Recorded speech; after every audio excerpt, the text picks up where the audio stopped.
আসসালামু আলাইকুম, স্বাগত জানাচ্ছি আরটিভির সন্ধ্যার সংবাদে। পুরোটা সংবাদ জুড়ে আপনাদের সাথে রয়েছি আমরা দুজন, আমি নুসরাত সুজানা এবং আমি ফারিয়া শারমিন। রাজনৈতিক দলের সাথে আলোচনা ছাড়া মানবিক করিডোর দেওয়া সমীচীন নয় বলে মনে করেন বিএনপি মহাসচিব মির্জা ফখরুল ইসলাম আলমগীর। সবার সাথে আলোচনা করে করিডোরের সিদ্ধান্ত দেশের জন্য মঙ্গল হবে বলে মনে করেন তিনি। রাষ্ট্র কাঠামো সংস্কারের জন্য বিএনপি প্রতিজ্ঞাবদ্ধ বলে জানিয়েছেন দলটির স্থায়ী কমিটির সদস্য সালাউদ্দিন আহমেদ। শাকিবুর রহমানের রিপোর্টে জানাচ্ছেন মাইদুর রহমান রুবেল। সাবেক অ্যাটর্নি জেনারেল ও বিএনপির ভাইস চেয়ারম্যান এজে মোহাম্মদ আলীর প্রথম মৃত্যুবার্ষিকী উপলক্ষে আলোচনা সভার আয়োজন করে জাতীয়তাবাদী আইনজীবী ফোরাম। বিচার বিভাগের স্বাধীনতা নিশ্চিত করার আগেই ফেসিবাদের দোসর সকল বিচারকদের অপসারণ করার আহ্বান জানান বিএনপির স্থায়ী কমিটির সদস্য Salahuddin Ahmed. Independence of judiciary ensure করার আগে অবশ্যই ফেসিবাদের দোসররা যারা বিভিন্ন জায়গায় অধস্তন এবং উপরের আদালতে বসে আছেন তাদেরকে ক্লিন করতে হবে এবং তাদেরকে বিচারের আওতায় আনতে হবে। শুধুমাত্র সুপ্রিম জুডিশিয়াল কাউন্সিল গঠনের মধ্য দিয়ে তাদেরকে অপসারণ করলে সেটা এনাফ হবে না।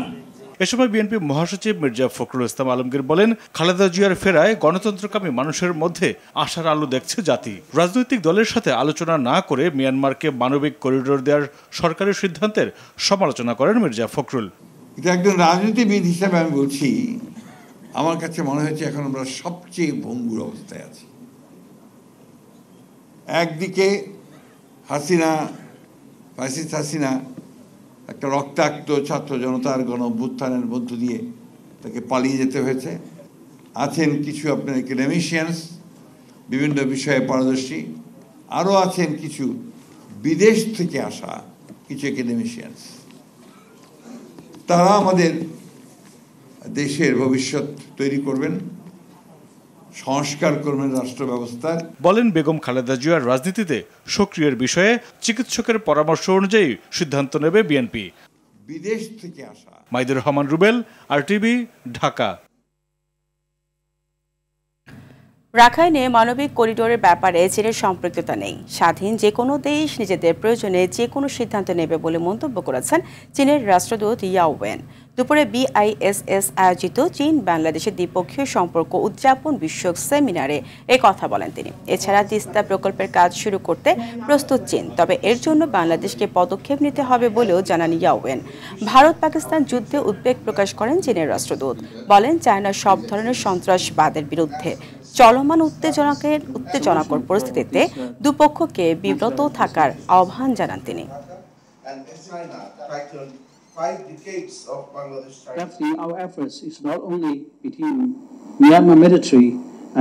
যতদূর জানি, রাখাইনে মানবিক করিডোরের সঙ্গে মিয়ানমার, রাখাইন আর্মি ও বাংলাদেশ জড়িত। এখানে চীন জড়িত নেই। বাংলাদেশকে অবশ্যই অভ্যন্তরীণ বিষয়ে অন্য রাষ্ট্রের হস্তক্ষেপ থেকে মুক্ত থাকতে হবে এবং নিজেদের বিষয়ে স্বাধীনভাবে সিদ্ধান্ত নিতে হবে। হাসিনা সরকারের পতনের 9 মাস পর দেশ ছাড়লেন সাবেক রাষ্ট্রপতি আব্দুল হামিদ। গেল রাত 3টা 5 থাই এয়ারওয়েজের একটি ফ্লাইটে তিনি দেশ ছাড়েন। এ ঘটনায় আগামী 48 ঘণ্টার মধ্যে স্বরাষ্ট্র উপদেষ্টার পদত্যাগের দাবিতে সচিবালয়ে স্মারকলিপি দিয়েছে যুব অধিকার পরিষদ। এদিকে আব্দুল হামিদকে পালাতে যারা সহযোগিতা করেছে তাদেরকে আইনের আওতায় আনতে না পারলে দায়িত্ব ছেড়ে দেওয়ার ঘোষণা দিয়েছেন স্বরাষ্ট্র উপদেষ্টা। সাদিয়া কানিজের রিপোর্টে থাকছে বিস্তারিত। জুলাই অভ্যুত্থানে হতাহতের ঘটনায় কিশোরগঞ্জ সদর থানার একটি মামলায় শেখ হাসিনার সঙ্গে সাবেক রাষ্ট্রপতি আব্দুল হামিদকেও আসামি করা হয়। এরপরও এতদিন ধরাছোঁয়ার বাইরে ছিলেন তিনি। গণ অভ্যুত্থানে আওয়ামী লীগ পতনের 9 মাস পর হঠাৎ দেশ ত্যাগ করে ব্যাংকক চলে যাওয়ায় আলোচনায় আব্দুল হামিদ। কিভাবে তিনি দেশ ত্যাগ করলেন এ নিয়ে চলছে আলোচনা সমালোচনা। ইমিগ্রেশন কর্তৃপক্ষ বলছে, আব্দুল হামিদের দেশ ত্যাগে কোনো নিষেধাজ্ঞা না থাকায় তাকে চিকিৎসার জন্য যেতে দেয়া হয়েছে। এ ঘটনায় অনেকের মধ্যে ক্ষোভের জন্ম দিয়েছে। স্বরাষ্ট্র উপদেষ্টার পদত্যাগ দাবি করেছে বাংলাদেশ যুব অধিকার পরিষদ। তারা বলছে, সরকারের গ্রিন সিগন্যালেই আওয়ামী লীগের দোসররা দেশ ছেড়ে পালানোর সুযোগ পাচ্ছে।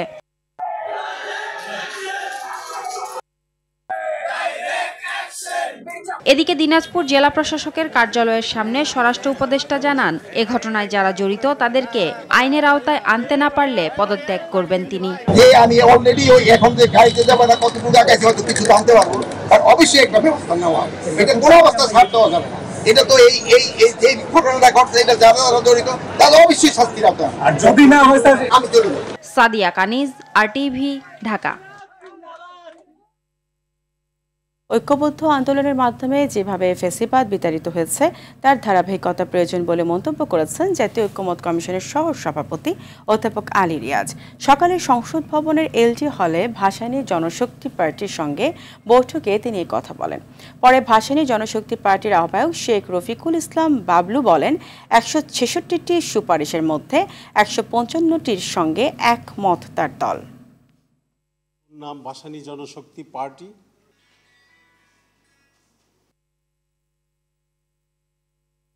11টি প্রশ্নে আমরা কোনোটাতে আংশিক হয়েছি, কোনোটা আমরা বলেছি যে আমরা পার্টিতে আলোচনা করে সেটা আমরা জানাবো। যেভাবে ফ্যাসিবাদের বিরুদ্ধে লড়াই আমরা ঐক্যবদ্ধ ছিলাম, সেভাবেই ঐক্য প্রতিষ্ঠা করার মধ্য দিয়ে বাংলাদেশের এই পরিবর্তনের ধারা আমরা সূচনা করতে পারবো, যেন পরবর্তী প্রজন্মে কোনো অবস্থাতেই বাংলাদেশের নাগরিকদের, বাংলাদেশের তরুণদেরকে এইভাবে পথে নেমে প্রাণ দিয়ে তাদের অধিকার প্রতিষ্ঠা করতে না হয়। 2001 সালে রমনা বটমূলে বর্ষবরণের অনুষ্ঠানে বোমা হামলা মামলায় আপিলের রায় পড়া শুরু হয়েছে। রায় ঘোষণা শেষ হবে মঙ্গলবার। এদিকে মানবতা বিরোধী অপরাধে মৃত্যুদণ্ডপ্রাপ্ত জামায়াত নেতা ATM আজহারুল ইসলামের খালাস চেয়ে আপিলের রায় হবে 27 মে। উভয় মামলাতেই ন্যায় বিচার প্রত্যাশা করে আইনজীবী শিশির মনির বলেন, এ রায়ের মাধ্যমে বিচার বিভাগ কলঙ্কমুক্ত হতে পারে, রচিত হতে পারে নতুন ইতিহাস। আরও জানাচ্ছেন জিএ মাহমুদ। আমরা দেখেছি উবায়দুল কাদের 3.5 মাস বাংলাদেশে নিরাপদে থাকার পরে পালিয়ে গিয়েছে। বোমা হামলায় 10 জন নিহতের ঘটনায় করা মামলায় মুফতি হান্নান সহ 8 জনকে ফাঁসি ও 6 জনকে যাবজ্জীবন কারাদণ্ড দেন আদালত। চাঞ্চল্যকর মামলার আপিলের রায় পড়া শুরু হয়েছে। পূর্ণাঙ্গ রায় ঘোষণা মঙ্গলবার। আরেক আলোচিত মামলা মানবতা বিরোধী অপরাধে মৃত্যুদণ্ডপ্রাপ্ত জামায়াত নেতা ATM আজহারুল ইসলামের খালাস চেয়ে আপিলের রায় আগামী 27 মে। উভয় মামলাতেই ন্যায় বিচার প্রত্যাশা করেন আসামি পক্ষের আইনজীবীরা। মিস্টার জাস্টিস মুস্তফা জামান, আমি রায় পড়া শুরু করছি, আর ফাইনাল জাজমেন্টের ডেলিভারেশন বা ওয়ার্ডার পোর্শন যেটা, এটা নেক্সট ওপেনিং ডে যেদিন, ওই দিন আমরা শোনাবো। তো আমার প্রত্যাশা হলো যে আদালত তার বিবেচনায় বিবেচনা প্রসূত হয়ে আমরা যে শুনানি করেছি এর উপর ভিত্তি করে আমরা প্রত্যাশা করি আমার 3 জন আসামিকেই তিনি বেকসুর খালাস করেন। ATM আজহারুল ইসলামের মামলা নিয়ে বলেন, অবিশ্বাস্য ও অযৌক্তিক সাক্ষ্য প্রমাণে 18 বছরের শিক্ষার্থীকে পাক বাহিনীর কমান্ডার বানিয়ে মৃত্যুদণ্ড দেওয়া হয়েছে। এই রায়ের মাধ্যমে যদি আমাদের আপিলের ডিভিশন জনাব ATM আজহারুল ইসলাম সাহেবকে বেকসুর খালাস প্রদান করেন, তাহলে জুডিশিয়াল কিলিংয়ের যে নমুনা এই দেশে প্রতিষ্ঠিত হয়েছিল, এই কলঙ্ক থেকে আমাদের বিচার বিভাগ আংশিক হলেও মুক্ত হবেন। 6 কিলোমিটার দূর থেকে দেখছে, 3.5 কিলোমিটার দূর থেকে দেখছে, একজনের ডান হাতে আরেকজনের ডান গালে থাপ্পড় মেরে দিচ্ছে, বাম গালে থাপ্পড় মেরে দেওয়ার কথা সেটি ডান গালে থাপ্পড় মেরে দিচ্ছে। এই সমস্ত ইনক্রেডিবল এভিডেন্স, অবিশ্বাস্য এভিডেন্স, অযৌক্তিক সাক্ষ্য প্রমাণের উপর ভিত্তি করে জনাব ATM আজহারুল ইসলাম সাহেবকে মৃত্যুদণ্ড প্রদান করেছেন। এ মামলা প্রসঙ্গে আন্তর্জাতিক অপরাধ ট্রাইব্যুনালের প্রসিকিউটর বলেন, আগের অনেক মামলায় উদ্দেশ্য প্রণোদিতভাবে শাস্তি দেয়া হয়েছে। ATM আজহার সাহেবের বিচার ছিল মেলাফাইডি, মানে তাকে শাস্তি দেওয়ার উদ্দেশ্যে, কনভিকশন দেওয়ার উদ্দেশ্যে পাতানো সাক্ষী এনে অন্যায় বিচার করা হয়েছে এবং অ্যাপিলেট ডিভিশন সেই রায়কে অ্যাফার্ম করেছেন, সেটি অন্যায় হয়েছে। এ ব্যাপারে আমরা অ্যাপিলেট ডিভিশনের জাজদের উপরে ছেড়ে দিয়েছি যে 2011 সাল থেকে 2024 সালের এই পুনর্গঠিত ট্রাইব্যুনালের আগে যে বিচারগুলো হয়েছে, আমরা সব সময় বলছি যে এই বিচার সঠিক হয়নি। এদিকে সাবেক প্রধানমন্ত্রী বেগম খালেদা জিয়ার বড় বোনের ছেলে নীলফামারী 1 আসনের সাবেক সংসদ সদস্য ইঞ্জিনিয়ার শাহরিন ইসলাম তুহিনকে 2টি মামলায় জামিন দিয়েছেন আদালত। ভারপ্রাপ্ত চেয়ারম্যান জনাব তারেক রহমান সাহেবের খালাতো ভাই। GM Mahmud, RTV, Dhaka.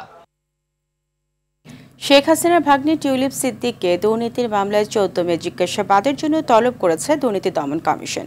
Star housing লিমিটেডের কাছ থেকে ঘুষ হিসেবে ফ্ল্যাট নেয়ার মামলার তদন্তে আসামি হিসেবে বক্তব্য দেওয়ার জন্য দুদকে হাজির হতে বলা হয়েছে। একই মামলার আরেক আসামি রাজুকের সাবেক সহকারী আইন উপদেষ্টা শাহ খসরুজ্জামান ও সর্দার মোশাররফ হোসেনকেও 14 মে তলব করা হয়েছে। এছাড়া 49 কোটি টাকা অবৈধ সম্পদ অর্জনের অভিযোগে নোয়াখালী 3 আসনের সাবেক এমপি মামুনুর রশিদের বিরুদ্ধে মামলা করেছে দুদক। নামে মামলার তদন্তের স্বার্থে, সুষ্ঠু তদন্তের স্বার্থে ওনাকে তার বক্তব্য শ্রবণ ও গ্রহণ করার আগামী 14 মে তাকে ব্যক্তিগত শুনানির জন্য দুদকে ডেকেছেন। আয়কর নথি এবং জাতীয় পরিচয়পত্রের যে ঠিকানা, বাংলাদেশের যে ঠিকানা, সেই ঠিকানায় পত্র প্রেরণ করা হয়েছে। বিনোদন জগতের তারকা থেকে শুরু করে রাজনৈতিক ব্যক্তিত্ব, এমনকি শিশু কিশোর সাধারণ মানুষ কেউই রেহাই পাচ্ছে না সাইবার বুলিংয়ের হাত থেকে। তবে বেশি ভুগছেন নারীরাই। সম্প্রতি সরকার সাইবার বুলিংকে অপরাধ হিসেবে স্বীকৃতি দিলেও অপরাধীর শাস্তি কতটুকু নিশ্চিত হচ্ছে তা নিয়ে প্রশ্ন থেকেই যাচ্ছে। বিশেষজ্ঞরা বলছেন, আইনি পদক্ষেপের ধীর গতির কারণে অপরাধীরা আরও উৎসাহী হচ্ছে। উন্নত প্রযুক্তি দিয়ে সাইবার জগৎকে নিরাপদ করার পরামর্শ তাদের। সাইবার বুলিং নিয়ে সাদিয়া কানিজের ধারাবাহিক প্রতিবেদনের আজ দেখুন শেষ পর্ব।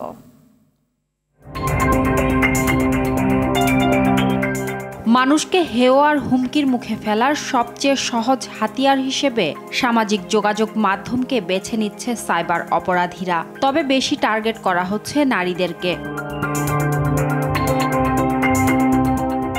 তারকাদের ছবি বা ভিডিওর এসব কমেন্টস বক্স দেখলেই বোঝা যায় সাইবার বুলিং কতটা ভয়াবহ হয়ে উঠছে।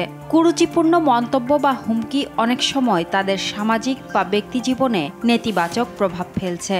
এখন যদিও মানিয়ে নিয়েছি, কিন্তু এটা মানিয়ে নেওয়ার জিনিস না, এটা আসলে রুখে দাঁড়ানোর মতোই একটা জিনিস। কঠোরভাবে রুখে দাঁড়ানো উচিত সবার, এটা প্রশাসনের থেকেই আসলে করা উচিত, যাতে মানুষ এই জিনিসটা থেকে বিরত থাকে। আমাদের প্রত্যেকটা মানুষের ফ্যামিলি আছে, ফ্যামিলির বাইরে আমরা কেউ না, তো সেই জায়গা থেকে কিছু তো প্রভাব পড়েই।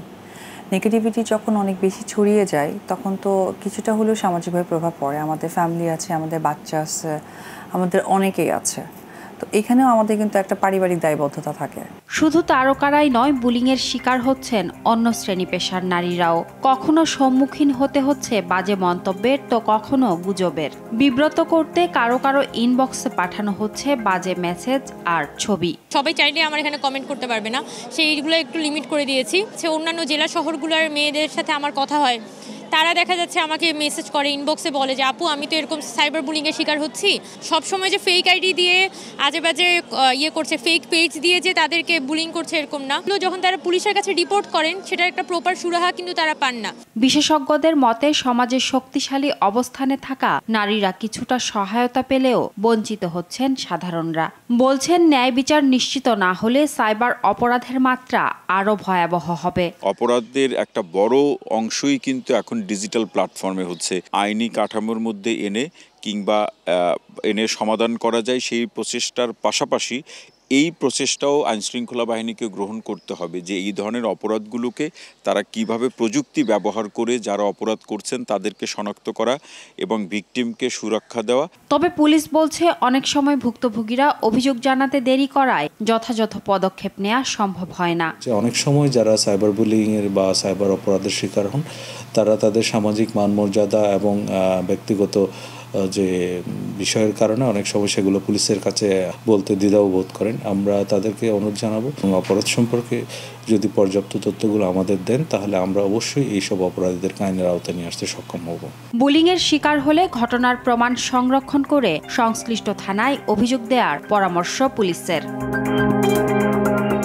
সাদিয়া কানিজ, RTV, ঢাকা। এবার ভারত পাকিস্তান সম্পর্ক।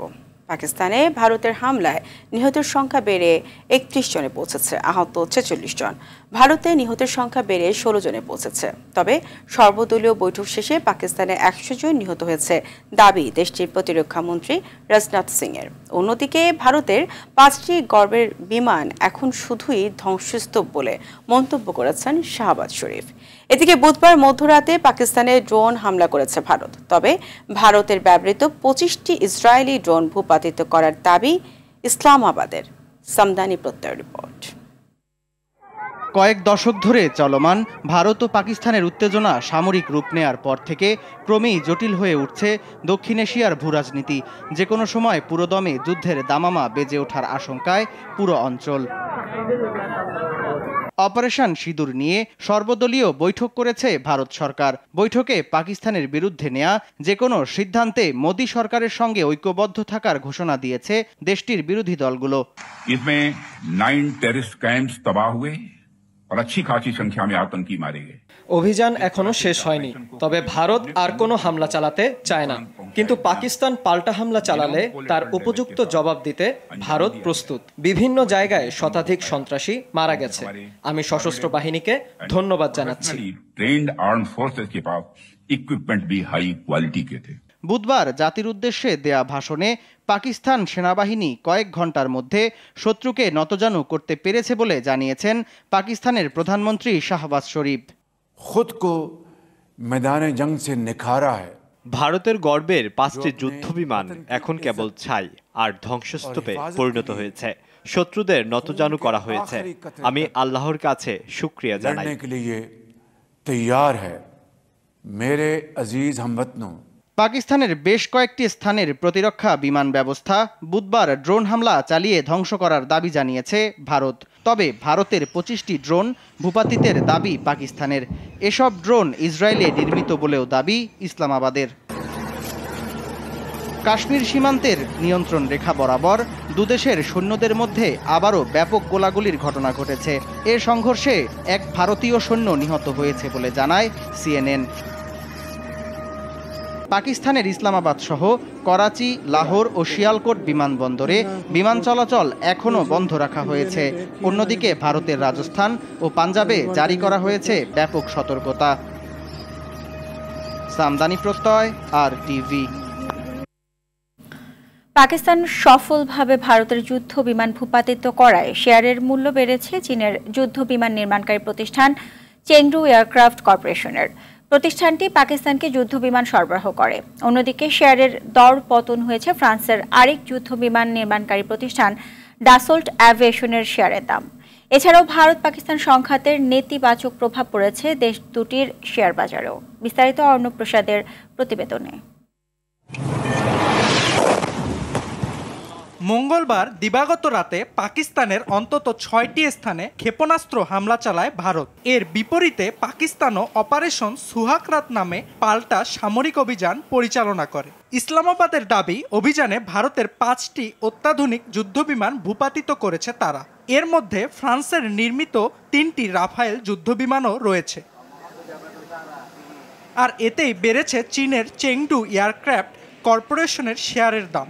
বুধবার দেশটির শেনজেন স্টক মার্কেটে প্রতিষ্ঠানটির শেয়ারের দাম 18% বেড়েছে। প্রতিষ্ঠানটি J-10 ও JF-17 মডেলের যুদ্ধবিমান পাকিস্তানে সরবরাহ করে। জানা যায়, ভারতীয় যুদ্ধবিমান ভূপাতিত করতে পাকিস্তান সেনাবাহিনী এই 2 সিরিজের যুদ্ধবিমান ব্যবহার করেছিল। অন্যদিকে ভূপাতিত হওয়ায় একদিনে ব্যাপক দরপতন হয়েছে ফ্রান্সের রাফায়েল যুদ্ধবিমান নির্মাণকারী প্রতিষ্ঠান ডাসল্ট অ্যাভিয়েশনের শেয়ারের দাম। বুধবার প্যারিস স্টক এক্সচেঞ্জে প্রতিষ্ঠানটির শেয়ারের দাম 5.40 ইউরো বা 1.64% কমেছে। পেহেলগামে সন্ত্রাসী হামলার পর ভারত প্রতিষ্ঠানটির কাছ থেকে 26টি যুদ্ধবিমান ক্রয় করে। সংঘাতের নেতিবাচক প্রভাব পড়েছে ভারতের শেয়ার বাজারেও। বুধবার সকালে দেশটির বেশিরভাগ প্রতিষ্ঠানের লেনদেনে বড় ধরনের ধস নামে।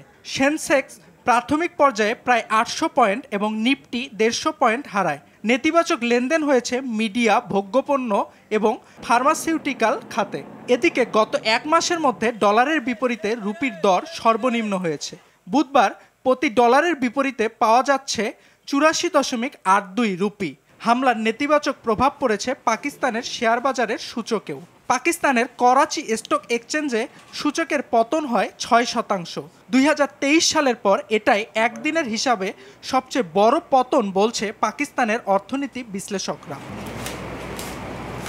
অর্ণব প্রসাদ, RTV। সিলেটের গোয়াইনঘাট সীমান্তে খেলার মাঠ নিয়ে বিএসএফের সঙ্গে স্থানীয়দের উত্তেজনা দেখা দিয়েছে। সকালে উপজেলার তামাবিল সীমান্তের খাসিয়া হাওরে এই ঘটনা ঘটে। স্থানীয়রা জানায়, নলজুড়ি এলাকার একটি মাঠ দখলের জন্য লাল পতাকা টাঙায় বিএসএফ। এ সময় স্থানীয়রা বাধা দিলে উত্তেজনা ছড়িয়ে পড়ে। খবর পেয়ে বিজিবি গিয়ে পরিস্থিতি নিয়ন্ত্রণে আনে। বিজিবির পক্ষ থেকে বিএসএফকে পরবর্তী সময়ে ভূমি জরিপের কথা বলা হয়। এই সময় বিএসএফ ভারতীয় অংশ চলে যায়।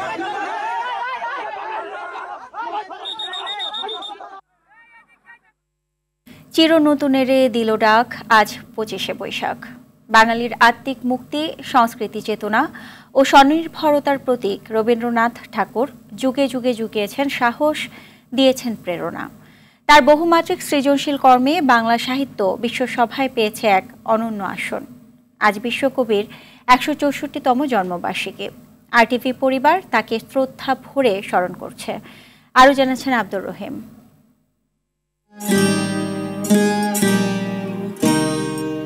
রুদ্র বৈশাখে এক পশলা স্নিগ্ধতার নাম 25শে বৈশাখ। বাংলা সাহিত্যের আকাশে এক উজ্জ্বল রূপের আবির্ভাব সেদিন থেকেই। সংকট, উদ্দীপনা আর জীবনের সুরে মূর্ছিত কবিগুরু রবীন্দ্রনাথ ঠাকুরের 164তম জন্মদিন আজ। কবিগুরুর জন্ম 1238 বঙ্গাব্দের 25শে বৈশাখ কলকাতার জোড়াসাঁকোর ঠাকুর বাড়িতে। প্রথাগত শিক্ষার গণ্ডির বাইরে থেকেও মাত্র 8 বছর বয়সে লিখেন অভিলাষ কবিতা। প্রকাশিত হয় তত্ত্ববোধনী পত্রিকায়। রবীন্দ্রনাথ একাধারে ছিলেন কবি, ঔপন্যাসিক, সঙ্গীত স্রষ্টা, নাট্যকার, চিত্রশিল্পী, ছোট গল্পকার, প্রাবন্ধিক, অভিনেতা, কণ্ঠশিল্পী ও দার্শনিক। লিখেছেন 52টি কাব্যগ্রন্থ, 38টি নাটক, 13টি উপন্যাস, 36টি প্রবন্ধ, 95টি ছোট গল্প ও 2000-এর বেশি গান। এঁকে গেছেন প্রায় 2000 ছবি। 1913 সালে গীতাঞ্জলির ইংরেজি অনুবাদের জন্য তিনি লাভ করেন সাহিত্যে নোবেল পুরস্কার, যা তাকে বিশ্বমঞ্চে সম্মানিত করে। বাংলাদেশের জাতীয় সঙ্গীত আমার সোনার বাংলা লিখেছিলেন 1905 সালে।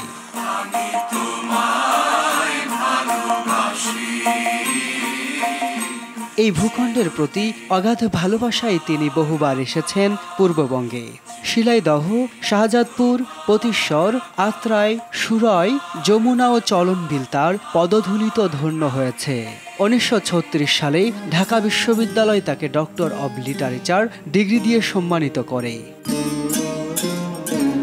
প্রকৃতি, মানুষ ও জীবনের অনন্ত উপলব্ধিতেই রবীন্দ্রনাথ বাঙালির মনে চিরকাল বেঁচে থাকবেন। তার জন্মদিনে বিশ্বকবির প্রতি রইল বিনম্র শ্রদ্ধা। আব্দুর রহিম, RTV। রবীন্দ্রনাথ ঠাকুরের 164তম জন্মবার্ষিকী উপলক্ষে কুষ্টিয়ার শিলাইদহে 3 দিনের জাতীয় অনুষ্ঠান শুরু হয়েছে। সকালে আলোচনা সভায় প্রধান অতিথি হিসেবে ভার্চুয়ালি যুক্ত হয়ে অনুষ্ঠানের উদ্বোধন করেন সংস্কৃতি বিষয়ক মন্ত্রণালয়ের উপদেষ্টা মোস্তফা সরওয়ার ফারুকী। আলোচনা সভার পর দেশের বিভিন্ন জেলার সংগঠন সহ জাতীয় পর্যায়ের শিল্পীরা পুঠি বাড়ির মূল মঞ্চে রবীন্দ্রসঙ্গীত, কবিতা আবৃত্তি, দলীয় নৃত্য ও রবীন্দ্রনাথের নাটক পরিবেশন করেন। সিরাজগঞ্জের শাহজাদপুর রবীন্দ্র কাছারি বাড়িতেও বিরাজ করছে সাত সাত রব। জেলা প্রশাসনের আয়োজনে শুরু হয়েছে 3 দিন ব্যাপী অনুষ্ঠানমালা। সকালে পার্বত্য চট্টগ্রাম বিষয়ক মন্ত্রণালয়ের সচিব মোহাম্মদ আব্দুল খালেক এর উদ্বোধন করেন। পরে শুরু হয় সাংস্কৃতিক অনুষ্ঠান। ঢাকা মাওয়া এক্সপ্রেসওয়েতে অ্যাম্বুলেন্সে যাত্রীবাহী বাসের ধাক্কায় একই পরিবারের 3 জন সহ 4 জন নিহত হয়েছে। মুন্সিগঞ্জের সিরাজুদ্দিন খান উপজেলার নিমতলা এলাকায় দুপুর 12টায় দুর্ঘটনা ঘটে। এতে আহত হয়েছেন আরও 5 জন। বিস্তারিত জানাচ্ছেন আলওয়ান খান।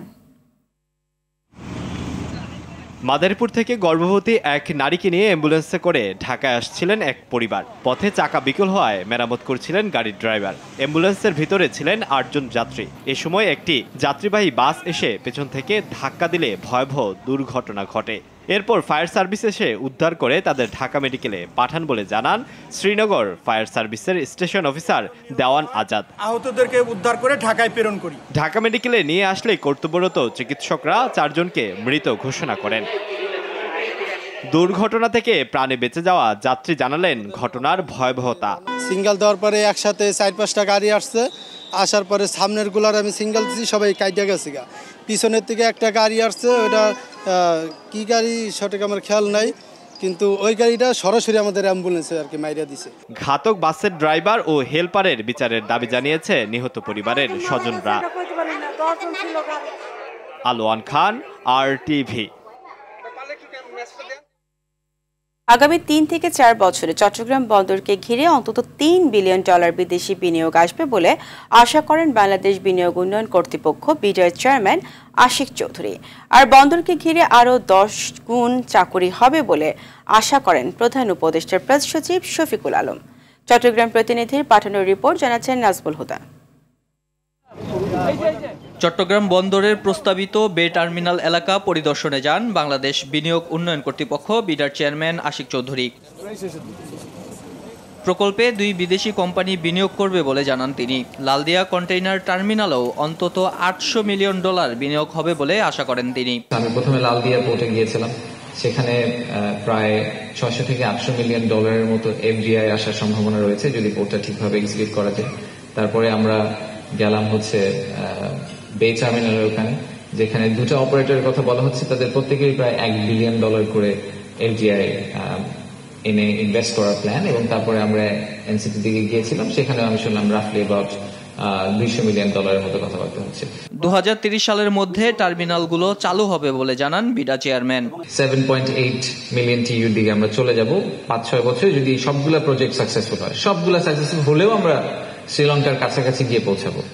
দক্ষিণ পূর্ব এশিয়ায় চট্টগ্রামে সবচেয়ে বড় বন্দর হবে বলে আশা করেন প্রধান উপদেষ্টার প্রেস সচিব। প্রকল্পে বিপুল সংখ্যক মানুষের কর্মসংস্থান হবে বলেও জানান তিনি।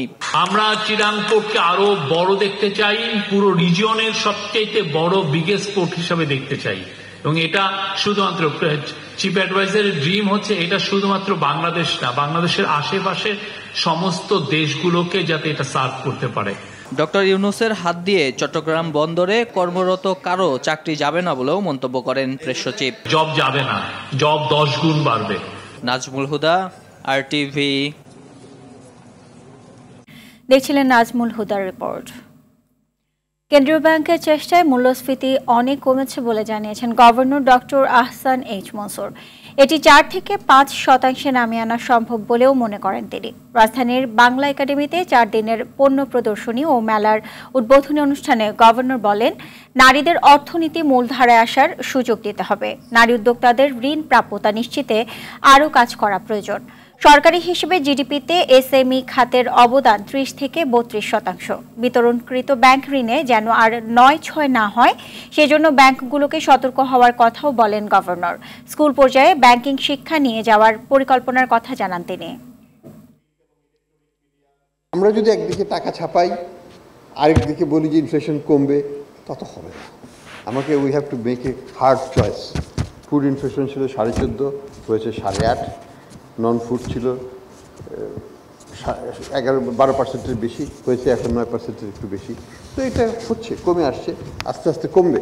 আমি আশাবাদী আমরা যদি চেষ্টা করি, কনসিস্টেন্সি রাখি পলিসিতে, 5%-4% ইনফ্লেশন নামিয়ে নেওয়া নাথিং ইম্পসিবল। সন্ধ্যার সংবাদ এই পর্যন্তই। রাতের সংবাদ রাত 11:15টায় দেখার আমন্ত্রণ রইল। এতক্ষণ সাথে থাকার জন্য সবাইকে ধন্যবাদ। ধন্যবাদ সবাইকে।